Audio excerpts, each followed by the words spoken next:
20 ఏళ్ల క్రితం మీ first wife Shobha Chandra గారు చనిపోయారు కదండి. అవును, 20 ఏళ్ల క్రితం నా శోభ ఫ్యాక్టరీ ఫైర్ యాక్సిడెంట్లో చనిపోయింది.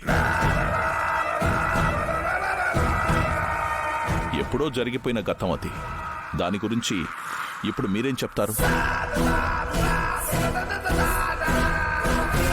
అదిగాక అది మీ స్టేషన్ పరిధిలోని కేసు కూడా కాదు.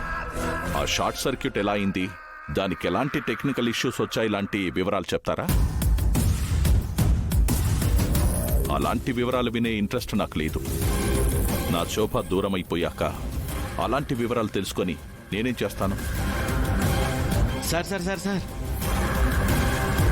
నా పరిధిలో లేని ఫ్యాక్టరీ గురించి నేనెందుకు ఎంక్వైరీ చేస్తాను సార్? నేను చెప్పేది కొంచెం వినండి సార్. ఇప్పటి వరకు మీరు నేను అనుకుంటున్నట్టు శోభాచంద్ర గారిది యాక్సిడెంటల్ డెత్ కాదు sir, pre planned murder.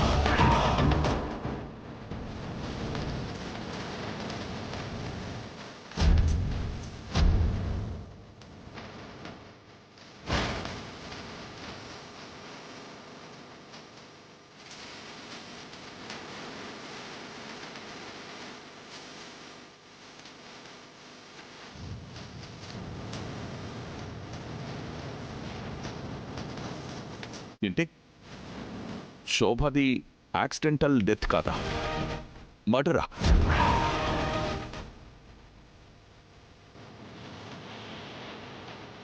What the hell are you talking about? నా శోభ మర్డర్ అవ్వడం ఏంటి?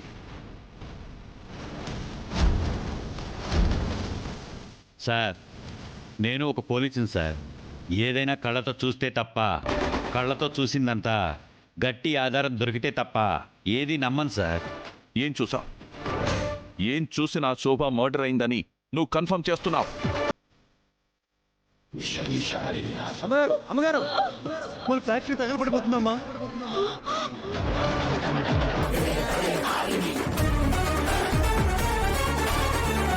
లేదా నీకేమైనా ఎవిడెన్స్ దొరికిందా?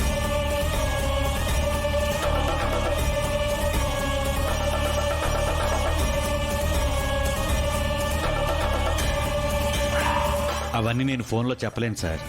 ఒక్కటి మాత్రం నిజం, శోభాచంద్ర గారిని ఎవరు చంపారో తెలిస్తే మీరు షాక్ అవుతారు. ఒక పట్టణ మీరు నమ్మలేరు. నమ్మిన తర్వాత మీ శోభాచంద్ర గారిని చంపిన పర్సన్ని మీరు చంపకుండా ఉండలేరు. ఎవరు చంపారు నా శోభని? ఎవరు చంపారు?